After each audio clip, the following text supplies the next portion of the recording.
Actualité internationale, non, je ne te laisse pas parler.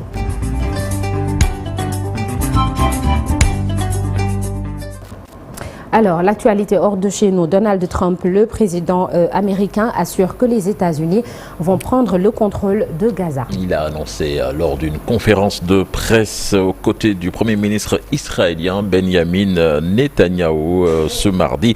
Le président américain a également répété que les habitants de Gaza pourraient aller vivre en Jordanie ou en Égypte malgré l'opposition de ces pays et des Palestiniens eux-mêmes. La Turquie de son côté s'oppose fermement à la proposition de Donald Trump de transférer les Palestiniens de Gaza vers l'Égypte et la Jordanie. Affaire à suivre. Nous restons toujours avec Donald Trump, président américain qui a signé un décret retirant son pays de plusieurs instances onusiennes comme le Conseil des droits de l'homme, confirmant la suspension des financements américains à l'Agence pour les réfugiés palestiniens, visant à réévaluer donc le soutien financier des États-Unis à différentes organisations comme l'UNESCO. Nous allons en RDC, Sornanata, près de 3000 morts à Goma après les affrontements de la semaine dernière. C'est le dernier bilan dramatique et encore provisoire donné par les Nations Unies ce mardi 4 février.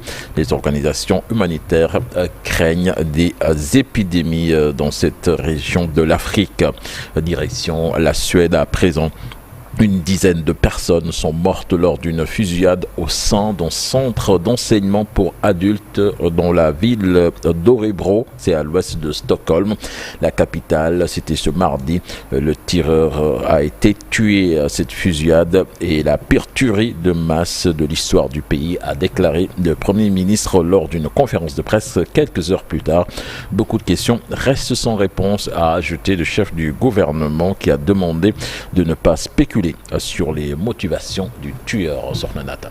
Merci beaucoup, chère Tidiana. Tout à l'heure pour la version Wolof de l'actualité internationale. Dans la seconde partie de l'émission, nous serons avec Zakaria Sambakhé, spécialiste en gouvernance, ancien directeur pays de l'ONG Action Aid International Sénégal. On va parler de la suspension de l'aide américaine par Trump. Quelles conséquences pour le Sénégal? Et puis notre invité ce matin, l'actualité, chère Tidiana en a parlé tout à l'heure dans son journal, Mohamed Adidjeng, alias ce médecin conscient.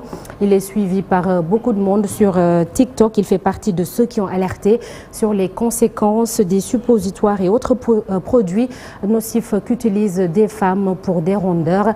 Il sera avec nous aux alentours de 8h45. Tout de suite, la une des journaux parue ce matin.